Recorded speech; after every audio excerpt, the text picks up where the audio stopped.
we are going to adjust the Y axis on this cr10s.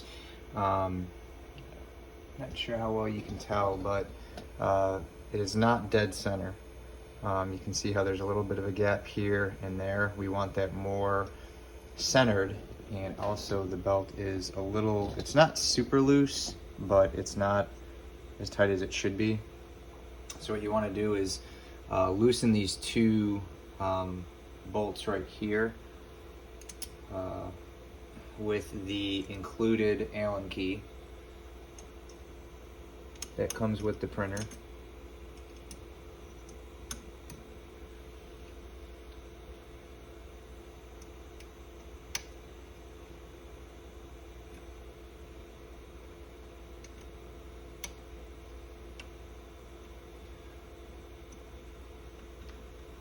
So once you get it kind of loose here, you can see that it's moving. You don't want to take these off completely, but you just want it to where you can kind of move this, and it's pretty firm. You can see how it moves the whole desk here. But the best thing that you want to do is you want to loosen that and then realistically kind of push it in, so you can now move this belt. So now we can make sure that this belt is kind of dead center, and then just take an Allen key and kind of pull it out. But we want to make sure this stays centered.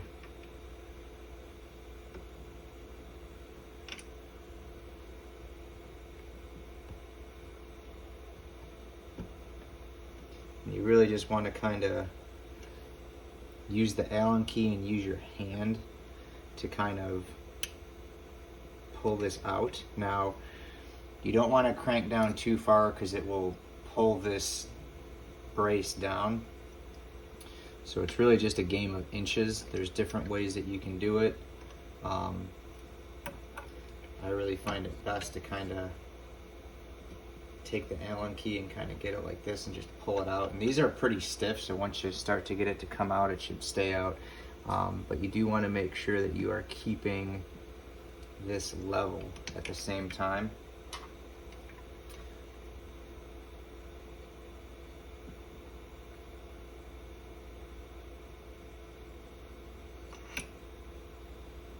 And like I said, it's pretty stiff to where when you start to pull it out,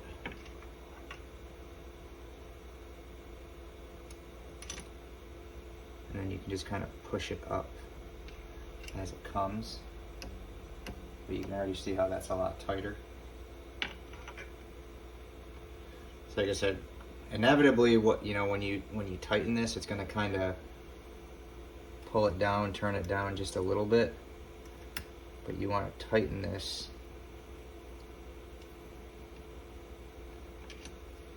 and then just kind of push it up and level it.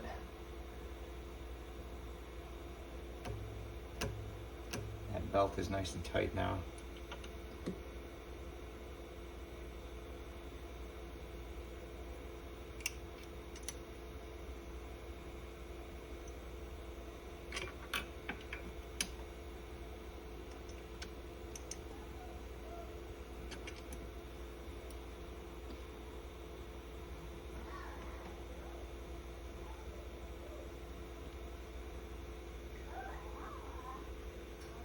The main thing that you want to, just disconnect the phone here real quick. The main thing you want to check is you don't want this facing down, because you do not want the teeth hitting this. So you can see as I move my bed, and you can see how that bed's got some wear to it. So this belt doesn't need to be replaced right now, but at one point I adjusted once it was rubbing on the side here. I was getting some really bad lines. It's okay now, it didn't really damage the teeth too much, but when I first got it, I neglected to check this, and you can kind of see what it did. So it's always important to check your belts before, but you can see that these teeth aren't hitting this. Let me see if I can use my Allen key to point. You don't want the teeth hitting this metal part. You can see that there's clearance. See if I can focus in here. Come on, iPhone. You can see that it's not hitting it. If you crank down on this and pull this down, this new iPhone sucks. It's supposed to be amazing.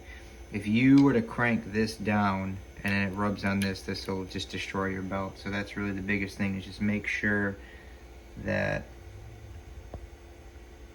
there we go.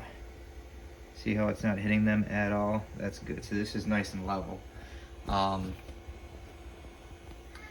that's really what you are looking for when you're tightening it. Now, up here, you can also see that that belt is off.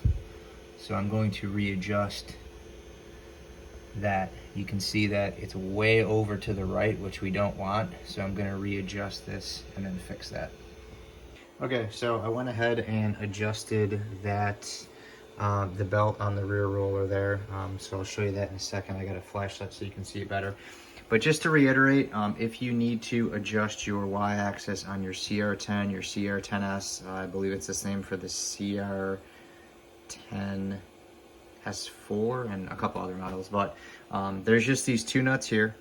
What you're going to do is you're going to loosen them with the supplied Allen key that they give you. It looks like this. So you're just going to loosen it on each end, and you can see there's playroom on this bracket. So what you want to do is you want to push this forward. It will allow you to move the belt if you need to adjust it on the roller. If not, if you just need to tighten it, what you want to do is take a bigger Allen key and just kind of wedge it in here and pull it forward. Again, it will tighten it, but it's going to pull this bracket down. So you want to just give it a couple turns to tighten it and then push this back up. You do not want your belt hitting this metal part right here. So this metal part right here, you want to make sure that your belt clears, which mine does, you can see. And like I said, this belt, when I got it, I didn't realize it was rubbing. And you can see how it wore down just a little bit, and then I quickly noticed that there was some imperfections in my print, and I changed it. I think it's honestly fine now. It was just early on. It messed up the prints more than anything. There was like banding on the left side of the print and not the right side. But you can see that this is centered pretty good. And I'll just grab my light so you can kind of see this. That one is centered. Let me try to hold this up here. So I can just zoom in here. It's hard to do this. You can see it's a lot more centered. It's still pulling a little bit to the right, but it's not rubbing on that edge, which is good. It's centered on the main geared pulley, which is most important. So I may need to actually go through and adjust that secondary pulley, but we'll see how this works, because it was way to the right and I was getting some slight banding. So understand that over time, when you are doing your printers, that things like belts and nuts are going to come loose. So it's very important to always, once you start seeing some irregularities in your prints, just to adjust things. You can kind of see that the reason why I did that was because one of my supports went kind of gonky here on the right side, but it wasn't doing it on the left. I'll show you the print here. You can see how this side's got all kinds of banding and things going on, but this side was pretty clean, pretty good, other than this one little spot there. But I had checked the Z and there was nothing wrong with that. I think it was a combination of the bed mounts, it being a little bit off, but two on this Y plane. It was creating friction on this right side because that belt was rubbing on there. Also, the belt was loose, so this is now nice and tight. So when the belt is loose, understand that it's going to give you like a little bit of a wobble. So that's why you always want to check. Like, this is nice and tight here. This isn't moving. You don't want your rollers here. On your Z, you want to be able to put a little bit of force and spin them. On the eccentric nut, this should be tight. So this is your eccentric nut, so that's tight. These rollers, you want to be able to, you want them to spin, but not freely. Like I'm putting a little bit of force here, and it is spinning them freely. Underneath here, you want to be able to put your finger on the roller and move your bed, which it is. You don't want it on the nut part.